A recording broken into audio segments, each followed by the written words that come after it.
আজকে একটা আফসোসের গল্প বলবো, যেটা শোনার পরে আশা করি অনেকজনের কাজে আসবে। এটা ভালোবাসার গল্প না, এটা কোনো সফল গল্প না, এটা কোনো ব্যর্থতার গল্প না, এটা একটা আফসোসের গল্প। যেটা আমি মনে করি যে যাদের মা বাবা মানতেছে না, তাদের ভালোবাসার মানুষটাকে মা বাবা মানতেছে না, তাদের জন্য গল্পটা স্পেশালি, এবং তারা সবাই এটা শোনাবেন আপনার ফ্যামিলিকে, হয়তো এটা কাজে আসতে পারে।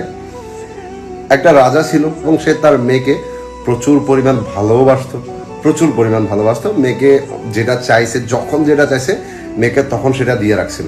একটা সময় এমন আসলো যে মেয়েটা বড় হলো, দেন একটা ছেলের সাথে তার সম্পর্ক হয়ে গেল, এবং যেই ছেলের সাথে তার সম্পর্কটা হয়েছে সেই ছেলেটা ওই রাজ্যের একটা প্রজার ছেলে ছিল, যে রাজ্যের কাজ করতো, ওইরকম কারো ছেলের সাথে মেয়েটার সম্পর্ক হয়ে গেছিল।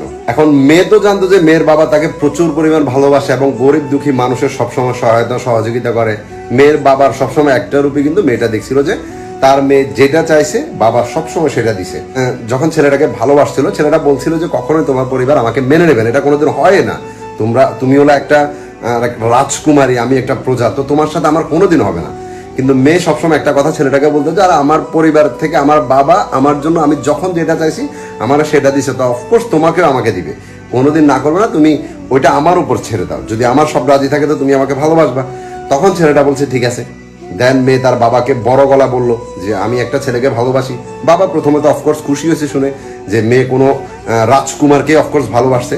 যখন মেয়ে বলছে যে আমি একটা প্রজার ছেলেকে ভালোবাসছি, যে আমাদের মহলের মধ্যে কাজ করে, ওরকম একটা ছেলেকে, ওই টাইমে বাবা যে রূপটা মেয়েটা দেখলো, বাবা যখন এটা শুনছে, শোনার পরে মেয়েটাকে কোনো রকম কথা না বলে বাবা ওখান থেকে চলে গেল। দেন পরে মেয়েটাকে অন্য আরেকজনের মাধ্যমে খবর পাঠাইছে যে দ্বিতীয়বার যাতে কখনো ওই ছেলের সাথে মেয়েটা না মেলামেশা করে, এবং ওই ছেলেটাকেও কিন্তু মহল থেকে বাইর করে দেওয়া হয়েছে, আর মেয়েটাকে ঘর থেকে বাইর করা বন্ধ করে দিছে। মেয়ের বাবা ওই দিনের পর থেকে মেয়েটার সাথে দেখা সাক্ষাৎ পর্যন্ত করা বন্ধ করে দিছে, কথা বলা তো দূরের কথা। দেন মেয়ে বারবার তার বাবাকে বলতেছে যে প্রবলেমটা কি, বিকজ মেয়েটা তো এর আগে তো কখনো তার বাবাকে এমনটা দেখে নেই যে তার বাবার সমস্যাটা কি, এখানে মানতেছে না কেন, ও মানুষ আমিও মানুষ, সমস্যা কি, আমি ওরা ভালোবাসি, ও আমার ভালোবাসে, আমি ওর সাথে খুশি থাকবো, এতটুকুই চাওয়া। কিন্তু মেয়ের বাবা কোনো মতে বিষয়টা মানতে রাজি না, আর এটার পরে মেয়ের উপর টর্চার চলতে থাকে, করে দিছে, মেয়েটাকে একটা ঘরের মধ্যে বন্দি করে ফেলছে। আর যখন ওই ছেলেটার সাথে যোগাযোগ করার চেষ্টা করছে, তখন শুনতে পারছে যে মেয়ের বাবা ওই ছেলেটাকেও শেষ করে দিছে।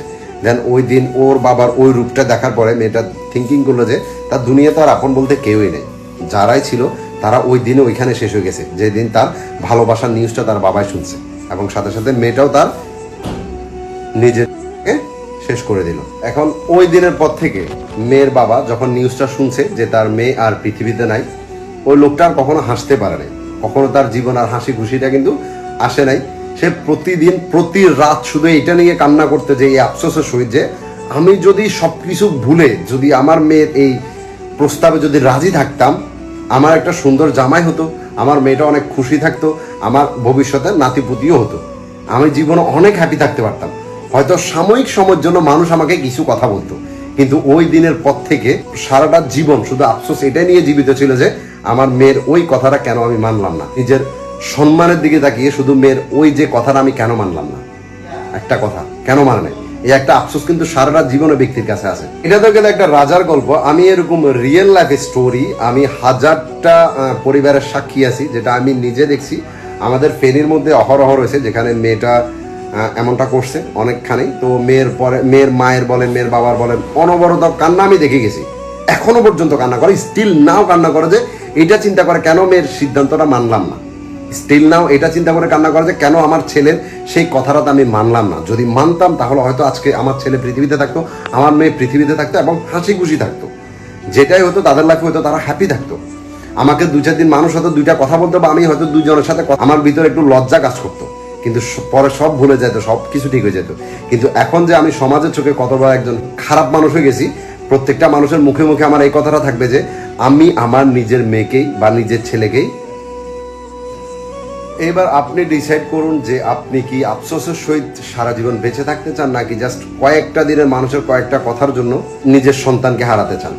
কয়েকটা মানুষের কয়েকদিন কথা বলবে, এরপরে কিন্তু সবাই ভুলে যাবে। ঠিক আছে, এটা মানা অনেক কষ্ট করে, এটা যে সন্তানকে আমরা বড় করছি, ওর উপর আমাদের একটা এক্সপেকটেশন থাকে, অফকোর্স এটা থাকে, কিন্তু যখন সন্তান বড় হয় সে তার নিজের ডিসিশনটা নিজে নিতে চায়, তো সেটাতে যখন আমরা রাজিও আমাদের সাময়িক সময়ের জন্য একটু কষ্ট হবে, কিন্তু পরে সবকিছু ঠিক হয়ে যাবে। পরে এভরিথিং ঠিক হয়ে যাবে। যখন আমি দেখবো আমার মেয়ে অনেক খুশি আছে, আমার কাছে অনেক ভালো লাগবে। যখন দেখবো আমার ছেলে অনেক খুশি আছে, আমার কাছে অনেক ভালো লাগবে।